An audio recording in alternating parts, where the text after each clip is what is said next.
I'm Heidi Lowe, and I opened Heidi Lowe Gallery in 2005.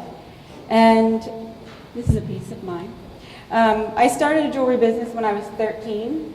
I made earrings, and then I stole the screens out of my mom's house, and then I put bows on them, and then I would sell the entire screen to a shop in Rehoboth, and she didn't exactly know what happened to her screens, but it was a really wonderful way to have them take a whole bunch of work, and then they would call it a reorder, and I pretty much thought I'd hit the jackpot. So then I went to high school, and I made my first ring, and I was pretty much hooked at that point. Mr. G allowed us to make silver jewelry, and I was headed off to Maine College of Art, and then I was easily found my major, which was jewelry design. And then I went to the State University of New York for jewelry design, which there is a 2-year graduate program for. And then after that, I went to New York City, where I worked in a contemporary jewelry gallery and also sold my own work at a market in Soho. I learned a lot about running a gallery. I learned a lot about how you represent people's work and how you represent your own work. And then I realized that I wanted to do this for myself, so I didn't have capital to open in New York City. So I moved back home to Delaware, where I grew up, and we had a building on Rehoboth Avenue that was dilapidated, and my family had bought, and I said, do you mind if I borrow that building right there? And my boyfriend at the time, my husband now, renovated it for me, and that was Heidi Lowe Gallery. And it opened in 2005 with 13 artists who were all my peers, so start with who you know.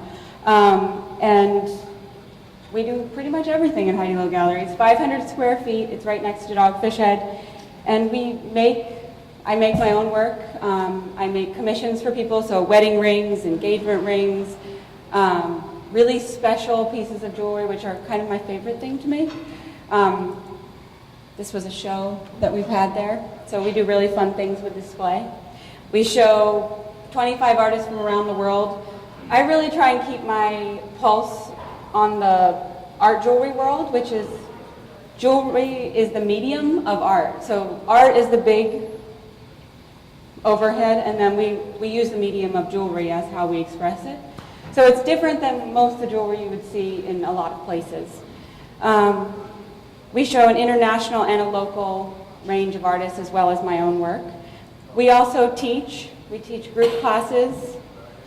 This is shows going up. This is some of the process. We teach group classes, which is kind of a way to get in. It's a way that someone can leave with a piece of jewelry, they can learn the process, they can have a lot of fun, but there's not a lot of commitment involved. You don't have to stay for lots of weeks, and you don't have to know a lot. You can come in never having worked with metal, never thinking you were creative, and we really work on all of those things. And then some people transition into individual classes, which are weekly, and those are that's like one of our shows we had from Sweden. The individual classes are where you really want to dig in. You want to get to know the technique. You want to really understand your visual vocabulary. We work on understanding what you make and what is yours and what comes out of you and how that works for you. And so I really help students find that for themselves, almost to the point that then one of my students has been with me for 5 years, just had her show on last week, and it was a huge success. That was fun. And then we do lots of community events. We have trunk shows for artists. We do art in the yard, which is, I have a little yard in front of my shop, and we put 8 local artists out there on Jazz Festival weekend, and people come and see their wares. And we've had the Moms Club stamp their names, their kids' names in pieces at night, and then I also go into the high school and teach a 1-week make a ring workshop, just like the gift that I was given. I try and give it back. And the things that challenges, as far as my challenge is, I love jewelry, so I love making jewelry. I could make jewelry until 2 in the morning every night and get up at 8 in the morning and do it again. So I had to learn how to do the business part. I had to learn how to run my business and not just work in my business, which was a challenge. And I kind of felt like nobody had given me the key, like I had missed something, like I hadn't taken business classes. But then I realized after talking to millions of people that There was no key.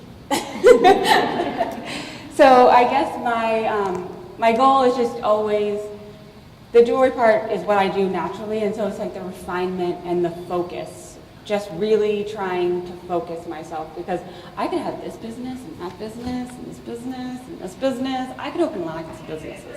So I just try and not let myself do that, because I want this business to succeed. So that's my little history. And I'll run through some images. That was too hard to do at the same time. So these are just some, and you can ask questions at this point. So those are a pair of cufflinks. So you can see it's really different stuff than what you would see everywhere. Those are my interns. I have an intern program from colleges all over the country. So it's BFA students who graduate in jewelry programs, and last year we had 37 applicants, and we chose 3 a year, 3 to 4, and they're amazing. I love them all. And anybody have any questions? Are there any questions for Heidi? Yeah.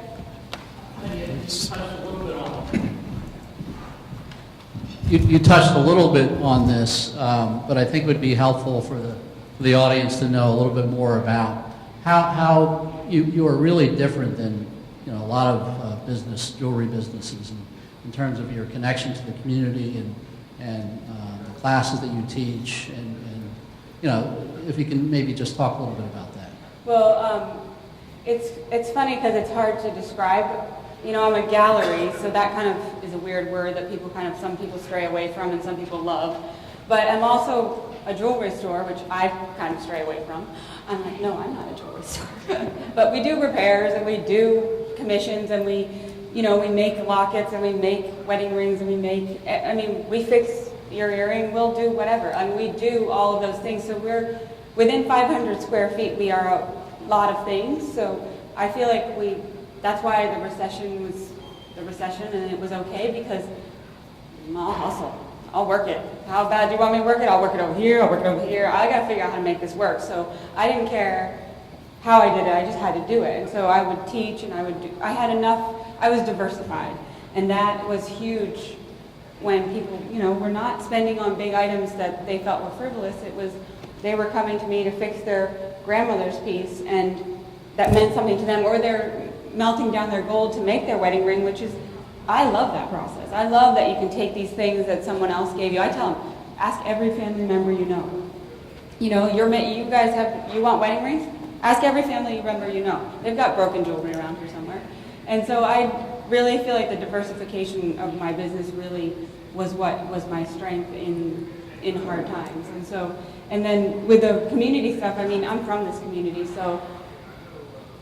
and I love doing what I do. So I have kids who come in. We did a reuse program where we went to the beach. I took kids down to the beach. We had a show like this one where people had reused objects, and then we went to the beach, and I took a bunch of kids, and we all went, and then we made wearable work.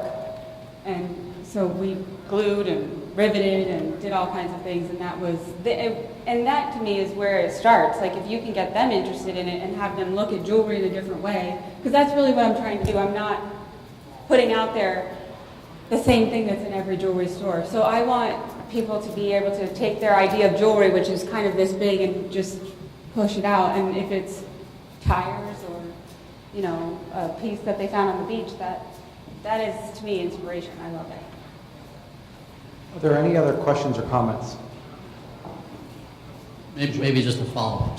Sure, go ahead. Being a small business, obviously you don't have really a big marketing budget or advertising and things like that. But how do you get the the word out in terms of what you offer? I have a big mouth. Well, not only that, but I also use my resources.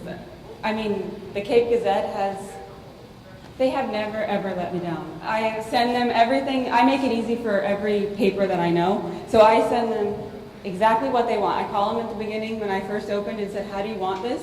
And I just make it easy for them. And people are like, what are you doing? How do you get in there? And I'm like, well, I made it easy. It's content, and they get it. So it's a photo, and it's an article with a quote, and it's the information really clearly, and that works for me as far as all the papers. So the only thing I advertise is my classes, because that's something that is really specific and people can get to the gallery, and it's something that they're looking for and they want. It's an event in Rehoboth when you're coming for a week. It happens on a Wednesday night. It's easy for them to engage in, but that's the only thing I've ever paid for advertising for. And then the other things are, you know, I mean, Facebook is an amazing thing, and How about the website? it's been an eternal struggle, but it went from, you know, I wanted to wait until I could really do it well, and then people want to give you things, so they keep, and I was like, oh my God. But now I finally have one that works, and I'm only now getting, I have e-commerce, but it's very slow, and that's what I need to drive business to, and that is what that's like the next year's goal, is kind of like how to get the e-commerce or the Etsy site. I mean, if anybody doesn't know about Etsy, you should. You can sell anything that you make, and also vintage things. I haven't gone that way because up until this point they weren't carrying higher quality things or higher price things, and I can't come in at that level. I'm making a living wage, and I won't go less than that. So I want to come in at a place, but they just added a different range of jewelry which I can come in at, and so that's where I want to be. And that is a way I can see my business expanding beyond the local. I've really done the best I can locally, but that's where I see growth happening. Julie? You seem very comfortable in your skin with what you're doing right now, and I'm from economic development, but you have that artist side and the custom work and all that. How would you handle if one of your designs became the next big thing and you had to mass produce? Would you do it, or would you just stay to your core competencies? I'd do it. Thank you. I mean, my thing is that I do so much that I will always have ideas, and I will always be making work. It isn't a matter of whether I'm even in business. Even if I do something different, it's just part of me. And so I would love to be subsidized. You know, like I would love to have something that was bringing in the bacon and I didn't have to work as hard on it. And I mean, if you had asked me that 8 years ago when I opened, oh no, I've never. Absolutely not.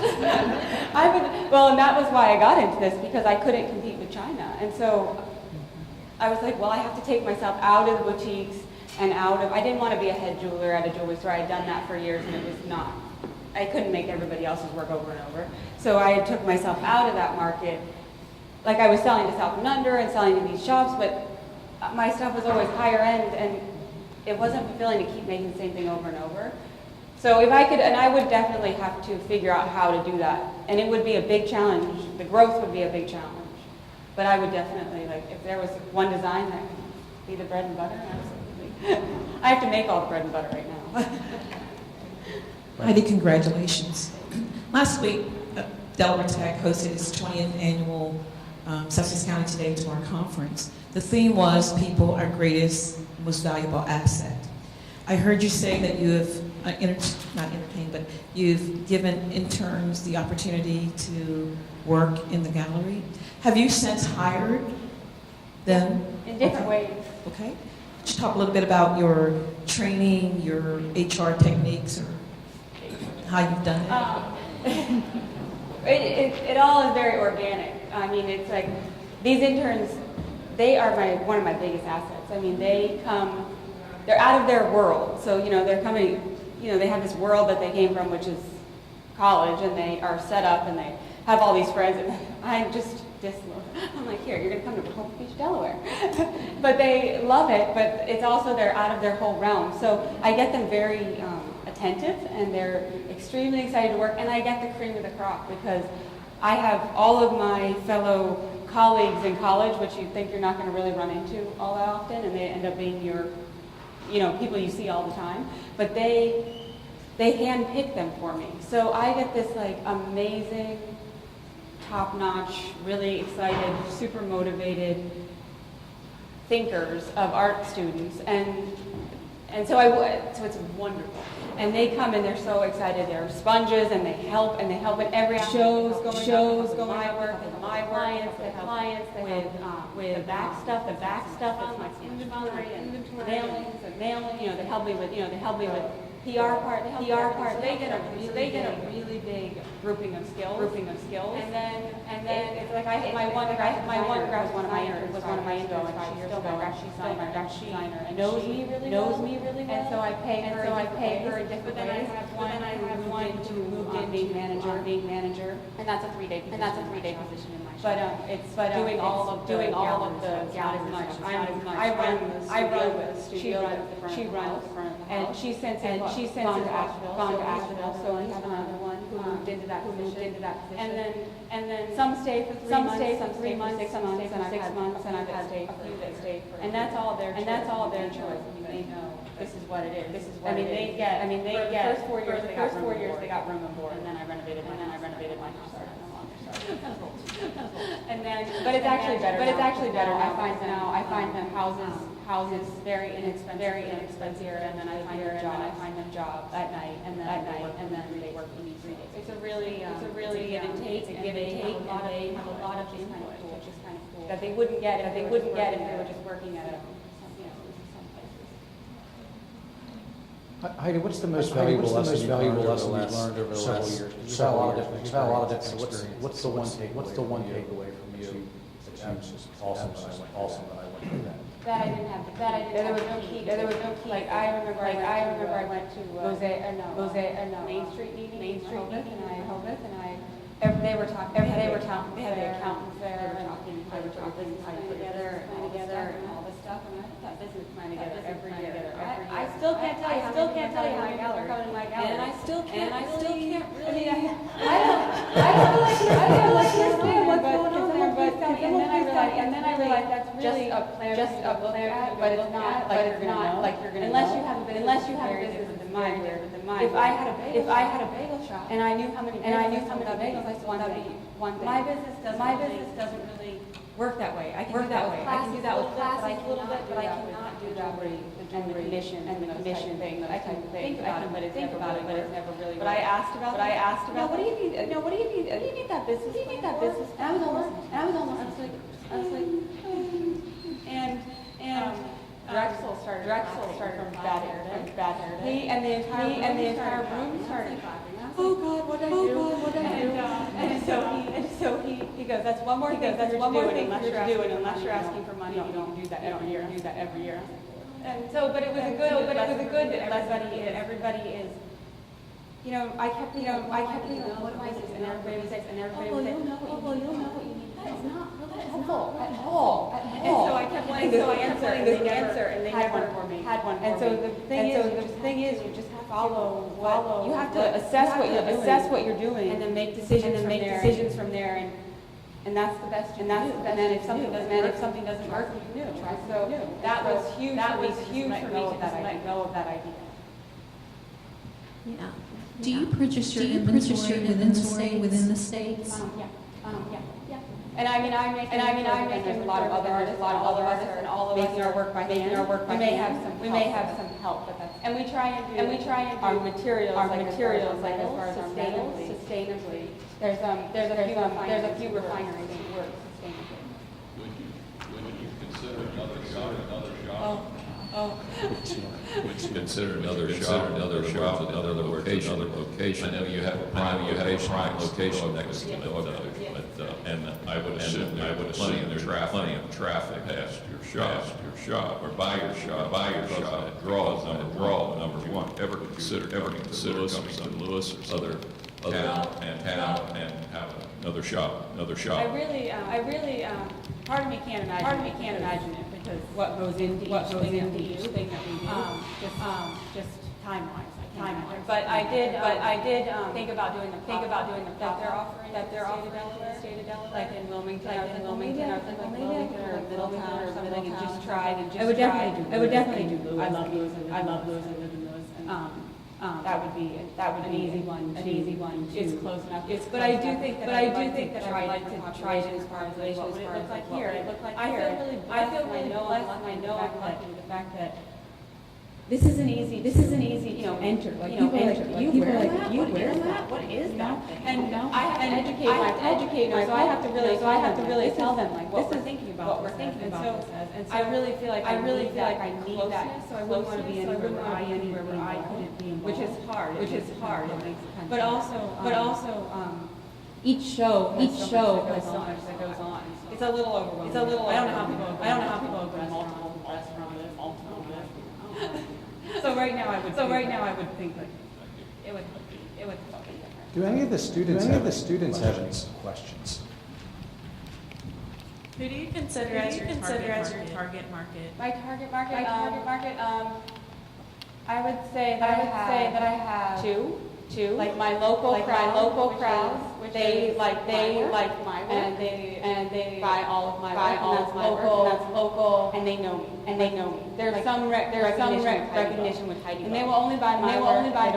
They don't want to even look at the other side of the gallery. And then my other target market is DC, and it's like woman who's from the art, who knows what she likes, has no problem with rock, she can take on a little bit, and does it. And so that crowd buys the other side. They don't have this huge connection, but they really understand. They love art. They don't mind rocking it, and they're my other crowd. And so I had no idea that I would have no understanding. I've got two marks, which they got it. And one's a summer crowd, and one's a winter crowd. And the thing you said about being like I have a great location. I have a great location. But I don't think it would be great because I make my work. So on the downtime, I'm still busy. I think I didn't. But I don't have a lot of walk-in destinations. Still, even though I have Dogfish, Bramble and Ryan, just great little places. It's still I'm off the street, and you would think there was like a moat between. They walk by. Hello, I'm here. And so I have to constantly engage the sidewalk, which is a funny thing. Time for one more question. Anyone else? What is that? This is a piece by Sarah Holden that we show, and she's in the multiple show right now. And she's actually just created sheep, and she's making it into form.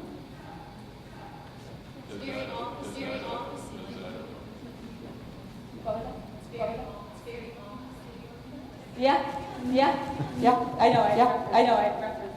Mike, did you have a last comment?